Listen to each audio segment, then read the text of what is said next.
rail कुरा भन्छ है यो पहिलाको टाइममा होइन अहिलेको टाइममा होइन पहिलाको टाइममा त के थियो के थिएन होइन आजभोलि साथीहरू छैन क्या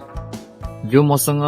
मन मिल्ने साथीहरू हुन्छ नि स्कुल पढ्दाको साथीहरूको त्यो छैन कि मसँग किन भनेपछि अब आफू पनि टाढा भइयो र तिनीहरू पनि टाढा भए र तिनीहरूको पनि अरू कोही साथी भयो र मेरो त अब अरू कोही साथी भन्ने त अब होला होइन तर जो स्कुल पढेको साथी भनेपछि त्यो त छुट्टै हुन्छ नि त होइन त्यो सबैलाई थाहा छ होइन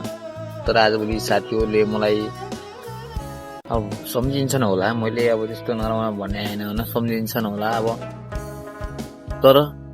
कलै गर्दैनन् खे किन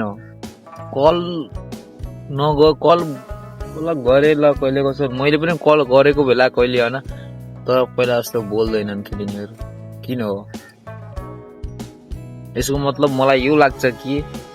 तिनीहरू पनि नयाँ साथी भेटे र मैले पनि नयाँ साथी बनाउनु पर्छ साथी भनेको यस्तै हो जो पनि लास्टमा गएर बिछोडिनु पर्छ क्या होइन